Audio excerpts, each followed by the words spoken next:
Muy buen día, estimado doctor. Muy buen día, estimado doctor Cancel Salinas. Es todo un placer contar con su presencia el día de hoy. Bueno, antes de iniciar la presentación, extenderle el agradecimiento por acompañarnos y por ser el coordinador del presente diplomado que estamos efectuando. El día de hoy, el doctor Hansel Salinas disertará el tema referido al tipo subjetivo. Hansel Salinas es máster en Compliance Corporativo, ha sido profesor de la Universidad de Cauca de Colombia, Universidad Católica de Nicaragua, entre otras universidades de Latinoamérica. Asimismo, cuenta con experiencia en cumplimiento y prevención en el sector de saneamiento inmobiliario y construcción, además de ser especialista en Derecho Económico Estatal, Penal, Procesal Penal y Laboral. Estimado doctor, muchísimas gracias por su apoyo. Le cedemos el uso de la palabra. Gracias, Fabián. Buenos días.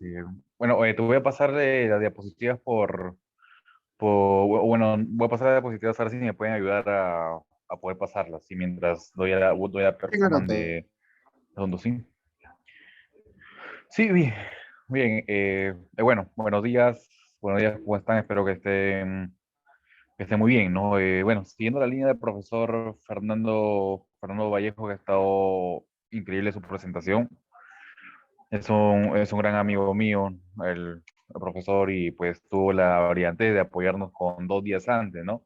2 días antes él ha sido que se ha ofrecido para poder hacer algunas cosas, pero le salió bien, le salió perfecto. Y nada, no, muchos saludos para él y para la Universidad Nacional del Nordeste de Argentina. Entonces, esperemos verlo más oportunidades, porque, bueno, hay un cronograma ya en Biloyer donde se va a tocar tópico de procesal penal, entre otros, ¿no? Bueno, aunque Fabián no lo quiera, ya los estoy spoileando de lo que viene a futuro. Pero bueno, siguiendo la línea del profesor Fernando Vallejo, ya le pasé las diapositivas, mientras vamos conversando un poco. Hay un consenso sobre la imputación objetiva, ¿no? Sobre lo que ya estaba hablando el profesor, ¿no? Que, bueno, existe una sociedad, existe una relación causal normativa, existe una conducta típica y también un resultado típico, ¿no? Que la conducta típica puede ser la infracción del rol y el resultado típico va a ser la lesión al fin de la protección normativa. En todo esto nace un riesgo, ¿no? Se entiende, ¿no? Y este resultado típico va en contra del principio de la legalidad, el delito, el presupuesto o el hecho neto causal. Ahora, respecto al tipo objetivo, no, ya no hay mucho que hablar. La cuestión de imputación no se puede hablar. Había una pregunta hace unos instantes sobre la logicidad de las actuaciones primigenias fiscales, el cual es una pregunta un poco rebuscada, pero al mismo tiempo es una pregunta muy interesante, de esto mucho se habla a nivel penal práctico o penal procesal, ¿no? O la materialización dentro del proceso. Entonces, si vamos a tocar ese tipo de temas, simplemente vamos a tener que analizar, ¿no? Cuál es el rigor o la intensidad en el cual se va a poder tocar la tipicidad o el estándar o el margen del 100% de la tipicidad, ¿no? Esto incluyendo a la praxis peruana que te habla de la certeza, los tipos de sospecha y los tipos el cual están trabajando entonces. Un segundo. Bien, bien, bueno, empezamos, ¿no? Entonces, bueno, el tema de hoy es la tipicidad subjetiva. Por favor, Fabián, siguiente diapositiva, ¿no? Para poder comenzar. Bueno, entendemos, o bueno, tenemos muy bien claro que el concepto de derecho penal está constituido por normas y principios, ¿no? Que determinan cuando un comportamiento humano externo, ni siquiera un comportamiento interno, porque el comportamiento interno es el pensamiento y es aquel que no delinque o tiene la poca probabilidad o capacidad de delinquir. Entonces, el derecho penal se constituye de esa manera y la pena es la medida que le corresponde aplicar a la persona que lo ha realizado. Entonces, autores como Enrique Curi, ¿no? El chileno, refiere que este conjunto regula la potestad punitiva estatal, ¿no? Independientemente del ámbito del derecho sancionador, ¿no? Que ahora se divide entre administrativo y penal. A mi modesto parecer, el administrativo está primero, e incluso hay sancionador civil, ¿no? Si vamos al tema de la responsabilidad o la cuestión de los divorcios, ¿no? En el cual donde existe la sanción en sí misma. Pero bueno, hay una potestad punitiva sobre ciertos hechos que se consideran delito y se va a establecer o va a ser merecedor de una pena o medida de seguridad, ¿no? Con el objeto de asegurar respecto a los valores fundamentales que descansa la convivencia o el orden o el comportamiento único social. Entonces el objetivo del derecho penal es, uno, qué hacer con esta gente que cometió el delito, ¿no? O dos, cuando hay delito. Entonces, autores como Rothstein, que también Fernando Vallejos lo tocaba mucho, Rothstein en el manual más conocido que tiene, señala que el derecho penal se suma a los preceptos que regulan cualquier presupuesto o consecuencias de una conducta connominada o a merecedora de una pena o media seguridad. Entonces, estas penas y medidas son, por tanto, un punto de referencia común a todos los preceptos jurídicos penales, lo que significa que el derecho penal, en un sentido formal, es definido por sus sanciones. Entonces, si vamos a una cuestión preventiva, y acá vamos al primer problema, el cual nos vamos a chocar con la actividad subjetiva. Porque la parte legal, el artículo 1 habla que el Código Penal tiene por objeto la prevención de delitos y falta como medio protector, ¿no? De la persona y sociedad. Y hay un copio normativo, como pueden ver en la lámina, que tenemos el 1, el 3, el 43 y 139 de toda la ley penal. Tenemos también el Código Procesal Penal, incluso en el Código del Niño y Adolescente, que también tenemos algún precepto que es la protección o la tutela o la cuestión de prevención, ¿no? Cosa que no pasa en países como Ecuador, ¿no? Que más adelante también viene nuestro otro ponente. Ecuador, por ejemplo, el artículo 1, el fin teleológico es la sanción, pero el derecho penal habla de prevención o evitabilidad. Y esto podemos transversar un poco con los problemas criminógenos que pasan. Vi el día de ayer, lo pongo como pie de página, no quiero para no desviarme del tema.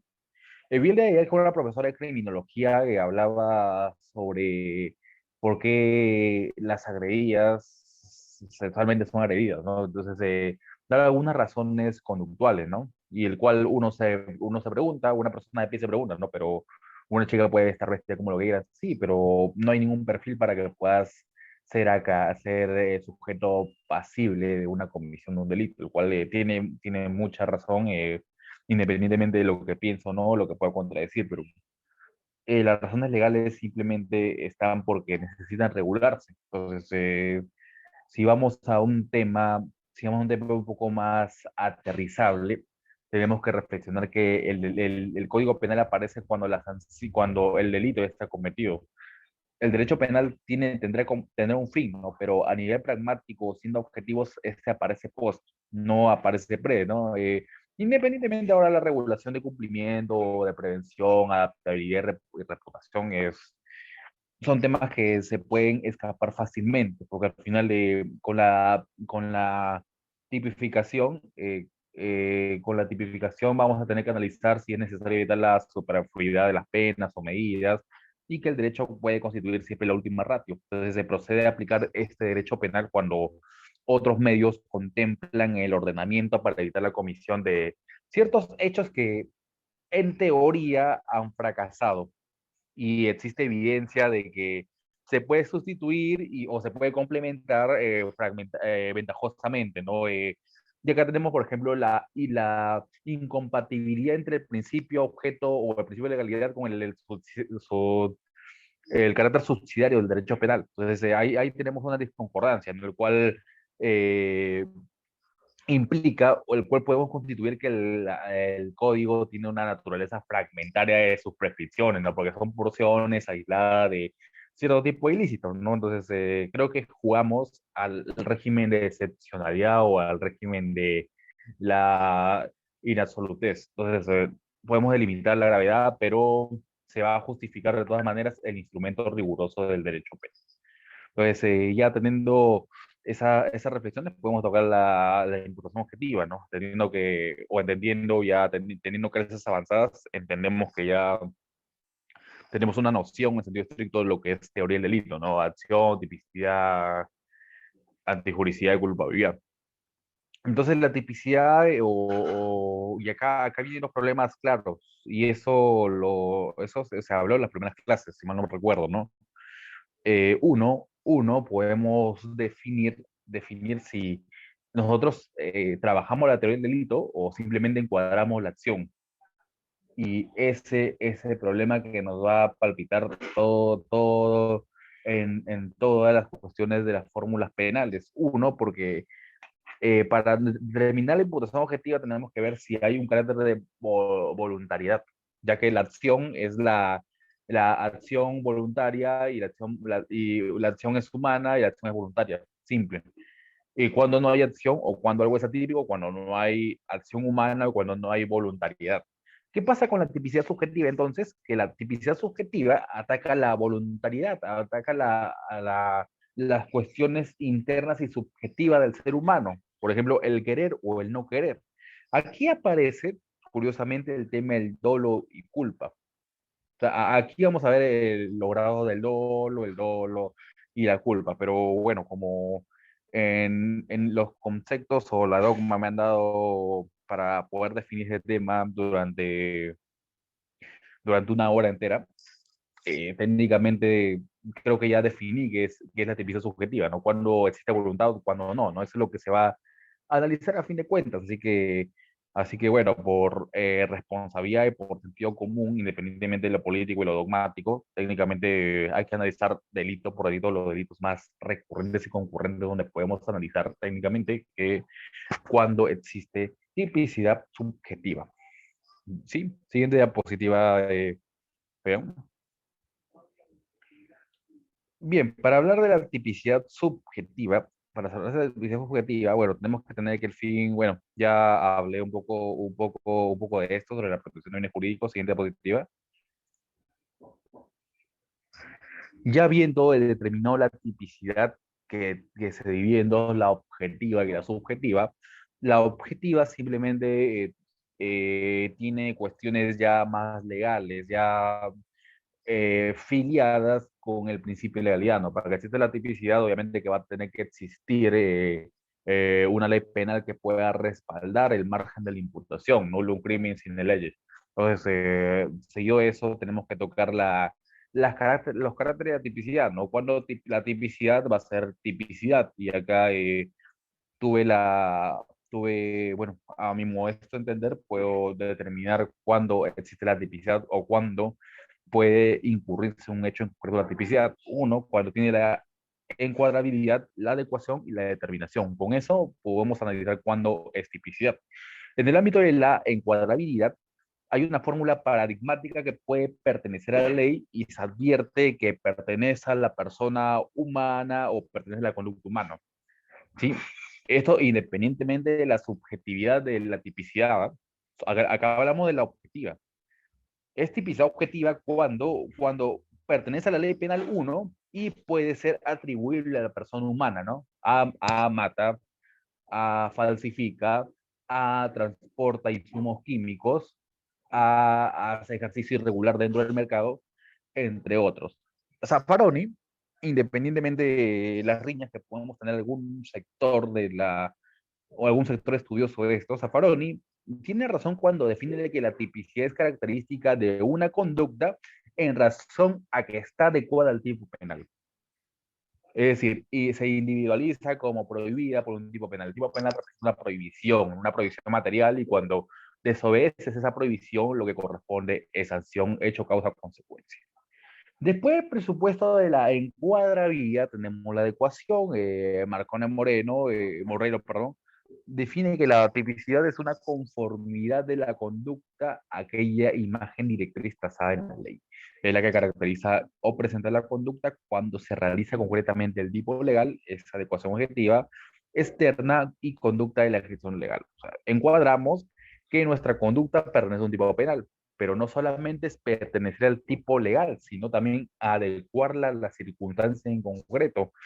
El principio de adecuación o el requisito de adecuación, vamos a separar un poco el concepto y lo vamos a tener que tocar más adelante, porque con la adecuación nosotros vamos a tener que evaluar si la voluntariedad estableció, la voluntariedad configuró en todo el tipo penal correspondiente. Y esto incluso, soy sincero, va a encuadrar incluso hasta en delitos informáticos, como vamos a ver en las láminas posteriores. Ahora, el tercer presupuesto es la determinación, donde el profesor Robinson González refiere que la tipicidad viene a ser la operación que hace en primera instancia el Ministerio Público. El juez, abogado y después cualquier operador jurídico en una conducta real, denunciada, efectuada en su aspecto objetivo. Entonces la tipicidad va a tener en su dimensión procesal la determinación. ¿Y la determinación con qué va a ser? Con el elemento probatorio.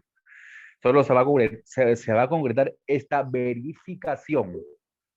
González, Vega Vilán, ya hablan de una verificación. ¿Cómo se verifica una conducta con caudal probatorio? Entonces, solo se va a concretar la verificación cuando hay un tipo objetivo y además el tipo subjetivo. O sea, también va a tener que verificarse si existió todo el margen o todo el universo de la voluntad para ver una adecuación total. Y si hay esta adecuación total, va a haber la tipicidad. Entonces, la tipicidad va a estar supeditada, la tipicidad objetiva va a estar supeditada a los caracteres de la voluntad, al subjetivismo. Y eso lo vamos a ver por qué. Siguiente diapositiva, por favor. Ahora, en el tema de tipicidad y pragmatismo, nosotros tenemos que entender que la verificación de la tipicidad va a importar a su función. ¿Sí? Cualquier conducta que suceda va a tener que encuadrar en el tipo penal, pero el tipo penal o la ley penal, al menos peruana, ha tenido un trabajo para hacer el carácter determinante de los caracteres de la voluntad. Vamos a tener que, la ley penal, o por ejemplo, no, el que a sabiendas que, por ejemplo, cuando empieza un artículo del Código Penal, el que a sabiendas de, entonces tenemos que evaluar, ¿no? De que nosotros sabemos que está mal y aún así lo hacemos, entonces aquí va un carácter de desobediencia a la norma o el ánimo de querer hacer un acto perjudicial. Entonces, la verificación de la tipicidad va a evaluar no solamente un carácter legalista, sino va a ser la práctica de una operación mental que, como enseña el profesor Basigalupo, hay un modo de resolución de casos. Acá ya no hablamos de dogmática, no, señores, yo no voy a tirar a alguien de un puente ahorita y le va a caer un francotirador del sexto piso, no es mi estilo dar este tipo de ejemplos, pero vamos a entender que algunos va a haber un engarce primordial que va a efectuar en primera instancia la Fiscalía sobre una conducta particular específica, concreta, histórica de una previsión normativa, abstracta, genérica, hipotética o realizada previamente por el legislador. ¿Y esto dónde lo podemos ver? Vamos a ver cuando hay un acta de intervención policial. La manifestación primigenia más clara sobre la adecuación, sobre la encuadrabilidad y sobre la determinación lo vamos a encontrar en un acta policial. Esa es la primera manifestación de la tipicidad. ¿Por qué? Porque vamos a ver los hechos, día, hora, lugar, tiempo, espacio. ¿Qué, por qué, cuándo, dónde y para qué? Eso es lo que va a preguntarse. Puede que te parezca un acta policial lo más antitécnico del mundo. No estoy en desacuerdo en eso. No estoy de acuerdo en eso, porque hay algunos que no pueden encajar hechos en concretos, pero a nivel pragmático, la evaluación o la previsión normativa se va a encontrar en primera instancia eso. Puede ser abstracta, genérica, hipotética, ¿no? Y después se va a ver si es específica o concreta histórica.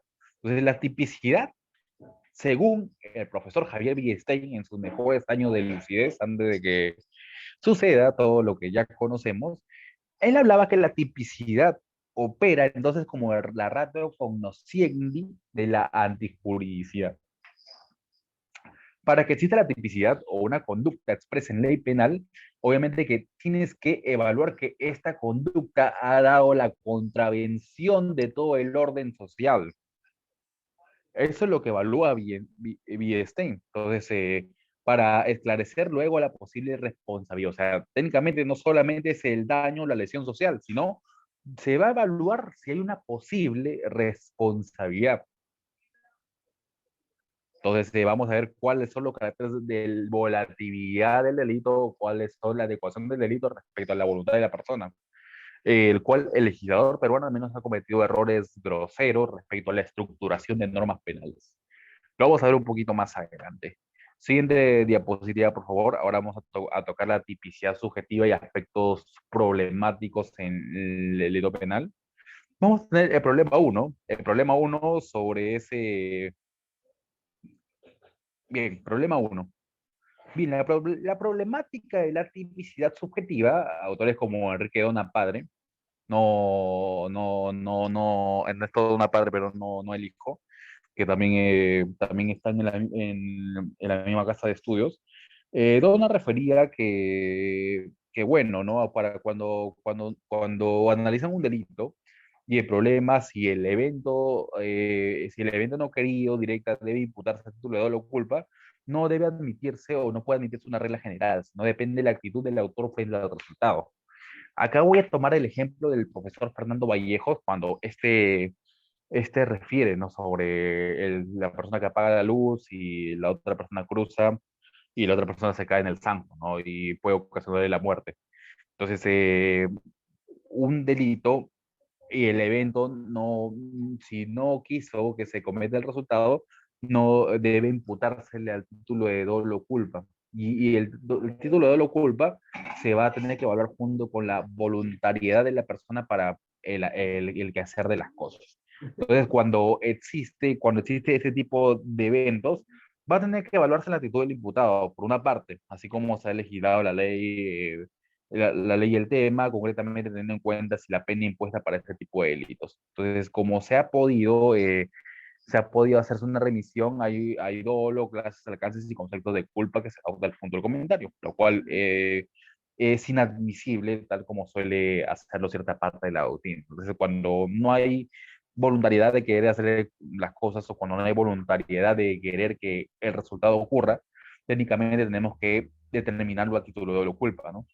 Entonces, esta es una discusión muy amplia, aunque no la parezca, toda vez que cuando una persona quiere cometer un delito o ahí nace la teoría de la imprudencia, de la negligencia media, que también es sancionada. Entonces, va a haber sujetos en calidad especiales o circunstancias especiales donde el cual la ausencia de dolo o la culpa va a tener que ser sancionada sí o sí. Y puede empezar con un caso, ¿no?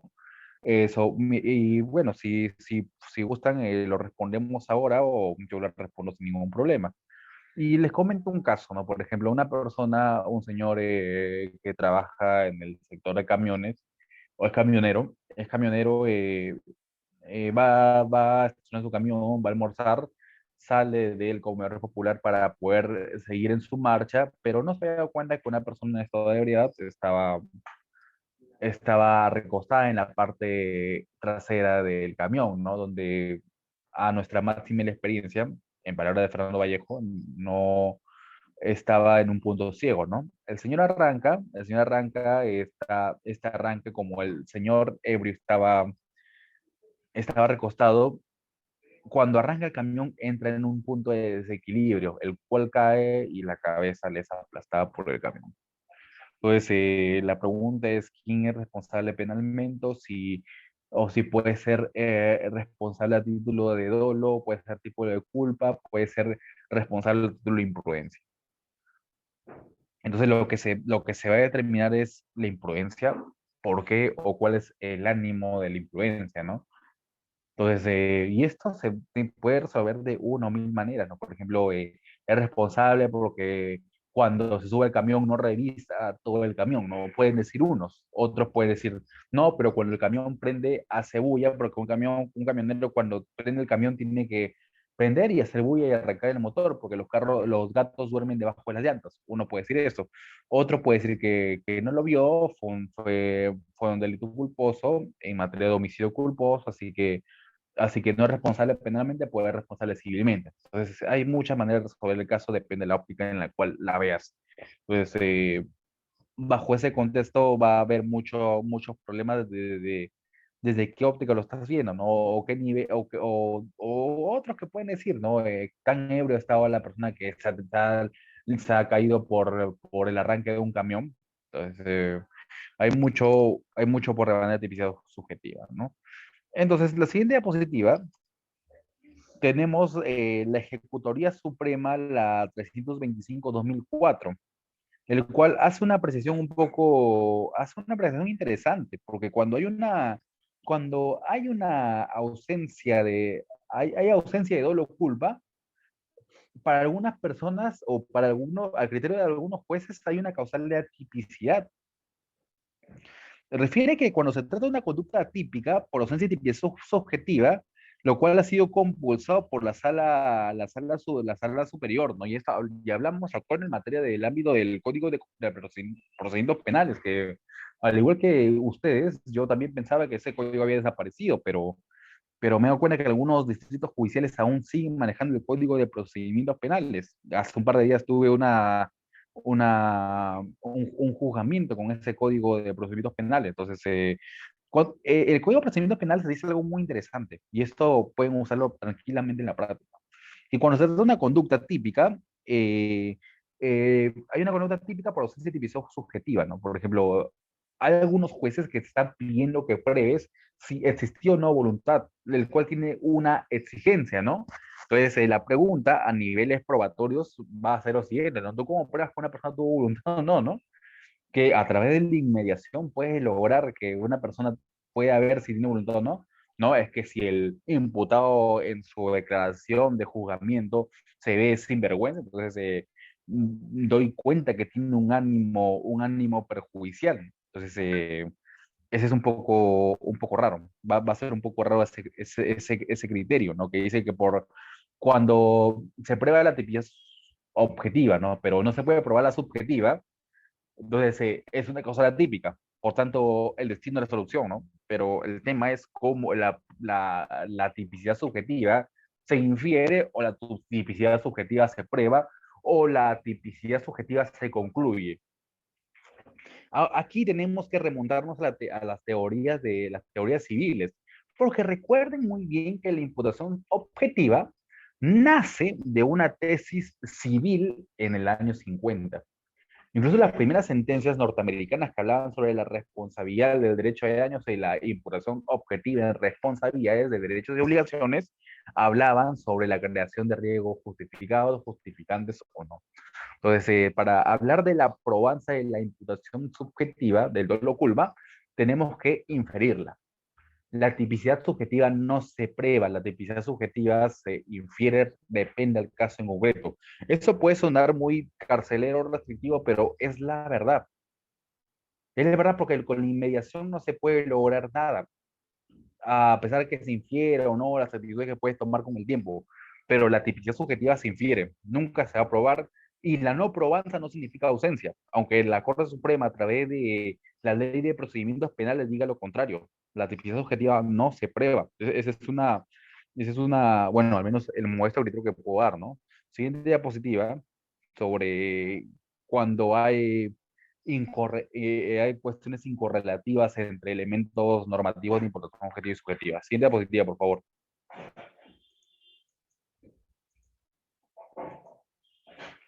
Bien.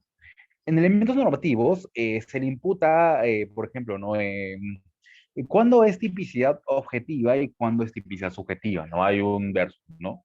Bueno, para la tipicidad objetiva se va a requerir que el elemento necesariamente concurra con el elemento de tipicidad subjetiva consistente en el dolo, ¿no? Contenido en el hecho constituido, la gente debe conocer que se le ha privado de actuar a sabiendas de que existe el impedimento de ejercicio de la patria potestad, ¿no?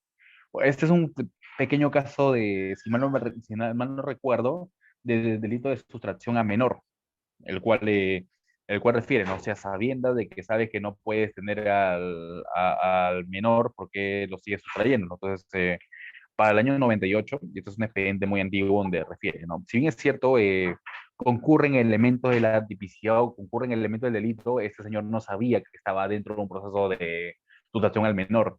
¿Se puede probar? Sí o no. No, no se puede probar porque el señor probó que nunca se le notificó bien, así que no sabía, no tenía ese ánimo de voluntad. Punto. Entonces, no vale nada. Entonces, a nivel o criterios judiciales, no vale nada de que concurran todos los elementos legales si al final la voluntad puede nublar el criterio, puede nublar la voluntad de la imputación. Entonces, toda imputación cae si posiblemente saques una sentencia y demuestras que no tenías la voluntad de hacer las cosas. Siguiente diapositiva. Ahora tenemos delitos sexuales, que es un poco, este es un mundo muy aparte.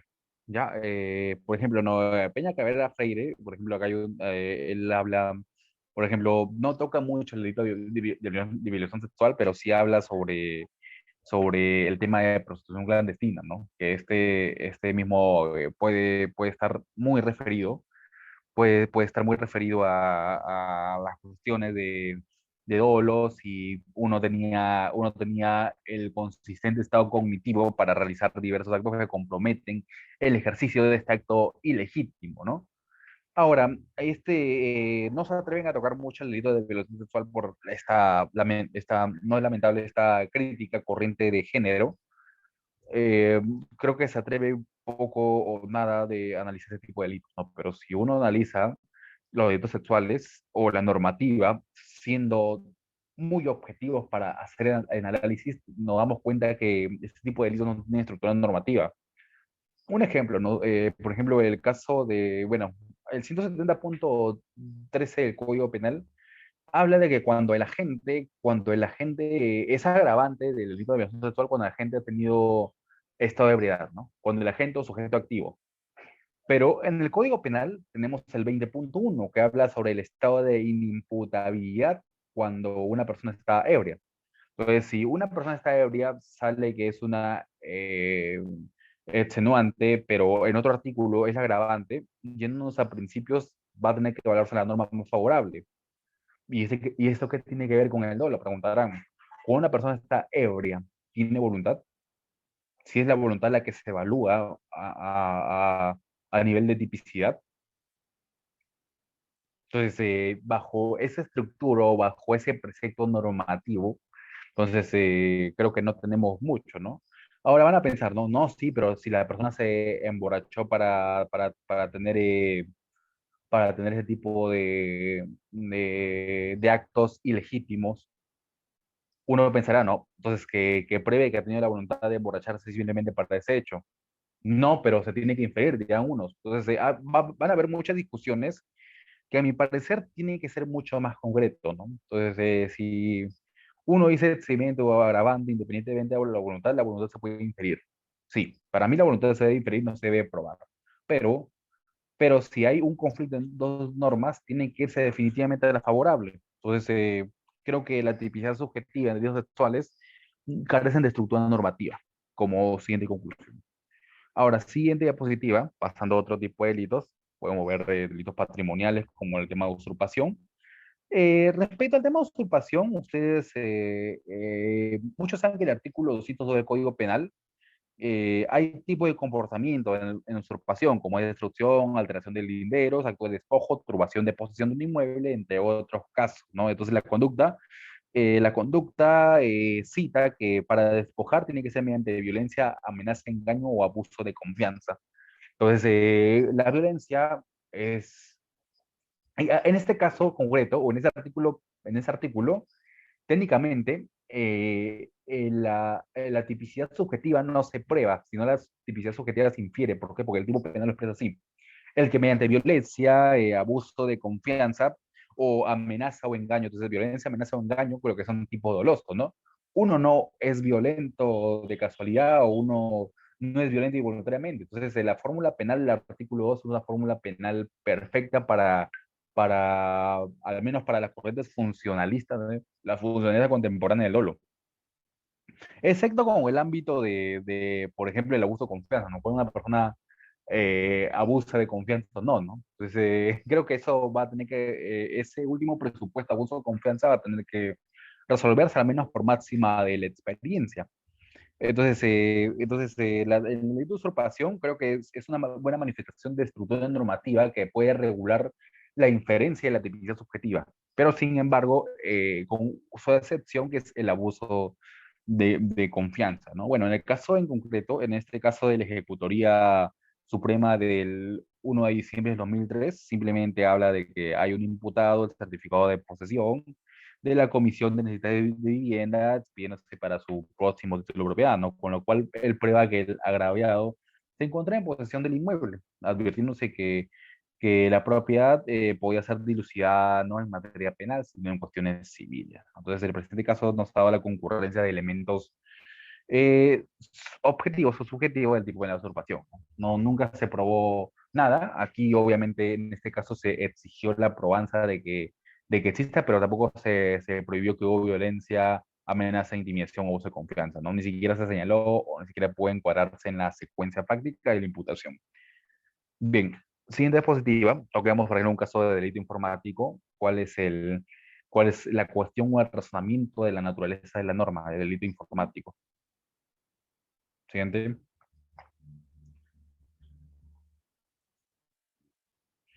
Para delitos informáticos, ustedes saben que el delito informático requiere una capacidad especial de sujetos activos, ¿no?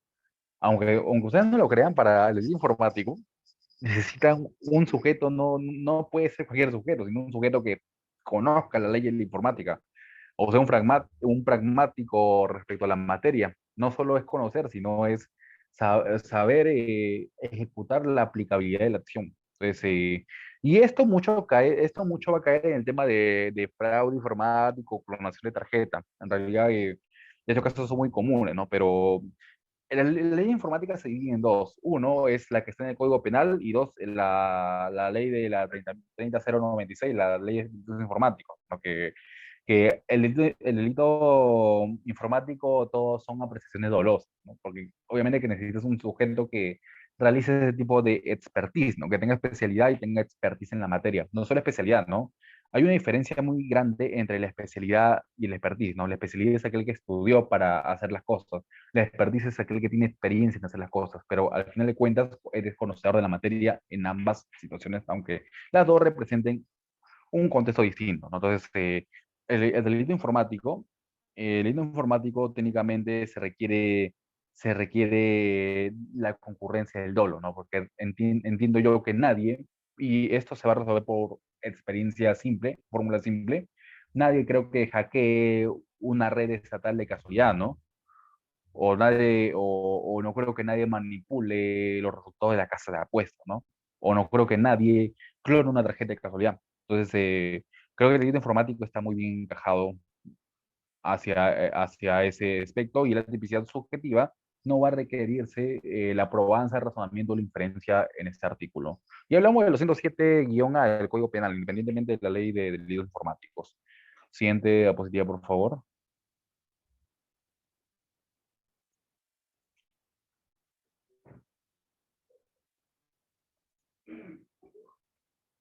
Bien, siguiente diapositiva. Bueno, ahora los delitos de buena fe en los negocios, ¿no? Que es un delito es claro, es claro sobre la comisión dolosa de este delito, porque el dolo abarca el conocimiento y voluntad de realización de cada una de las modalidades típicas de fraude entre acreedores, ¿no? Entendiendo de que la buena fe en los negocios se trata de una persona que, acreedor y un deudor, ¿no? Hay una relación jurídico-contractual, ¿no? Una persona que quizá no quiera pagar a otra. Entonces, hay un ánimo especial defraudatorio, porque en la medida o el Código Penal, el artículo 112 refiere que el tipo penal existe porque una persona para el que utiliza cierta acción para defraudar a su acreedor, creo que nadie defrauda a su acreedor de casualidad, ¿no? Profesor, me dicen, mira, no, profesor, pero cuando están enfermos, cuando estás enfermo, cuando te dio COVID o cuando falleces, son causales inimputables o son causales de motivos o fuerza mayor, ¿no?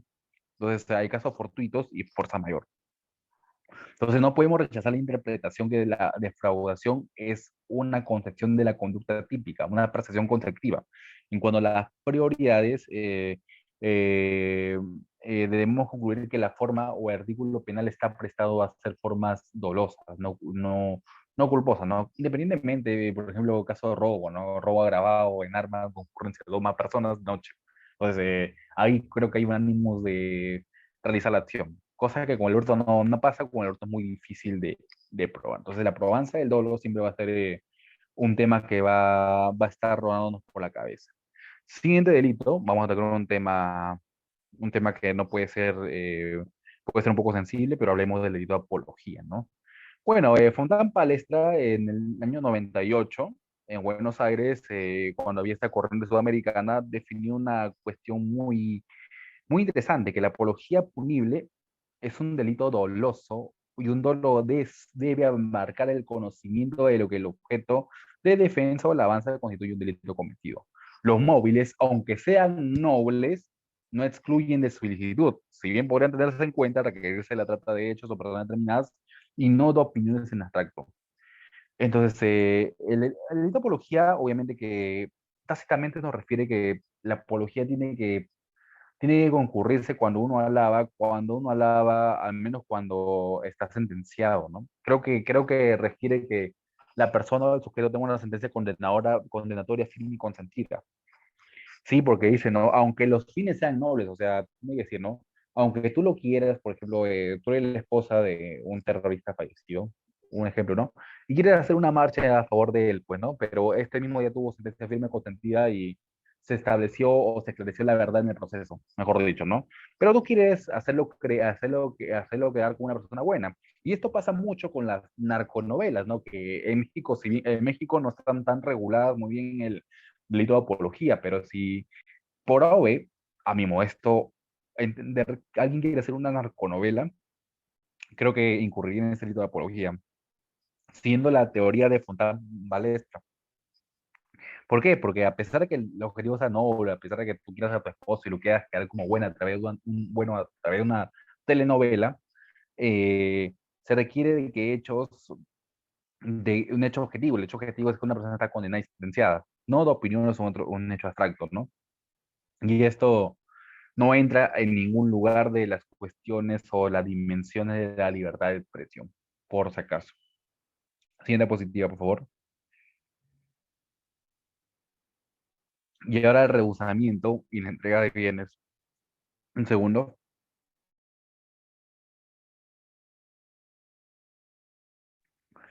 Bien, sobre la entrega de bienes,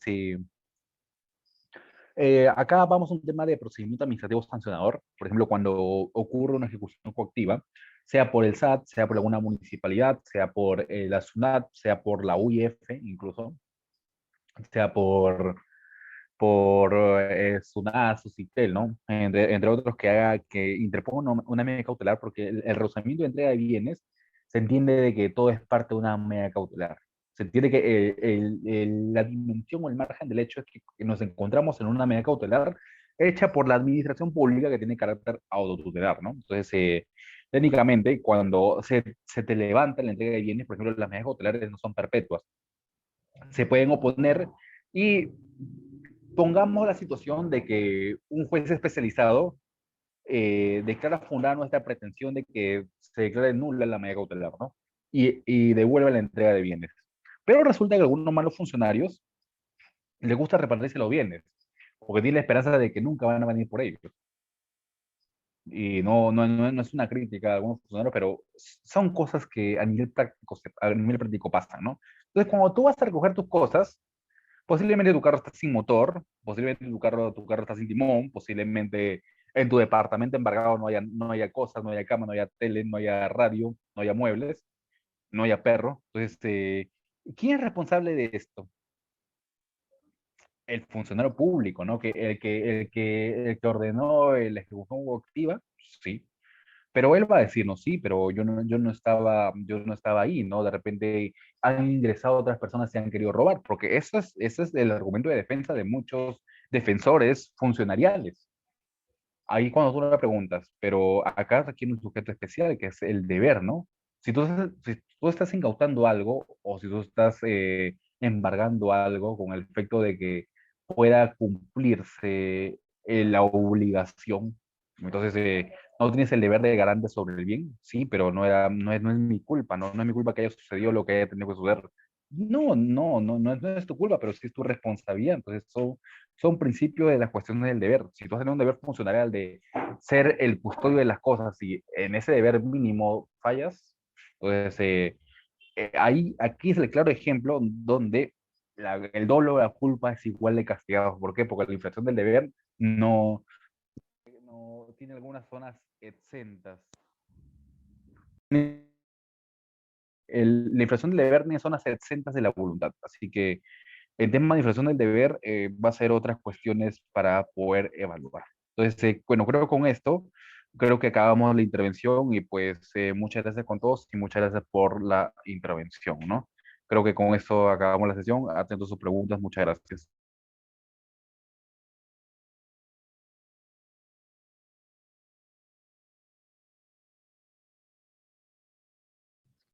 Estimado doctor Hansel Salinas, muchísimas gracias por su presentación.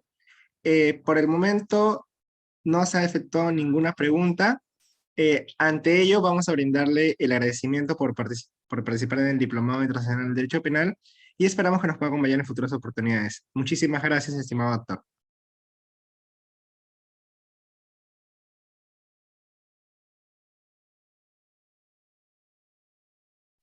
Perdón, disculpa, no escuché la última parte, se me lentió.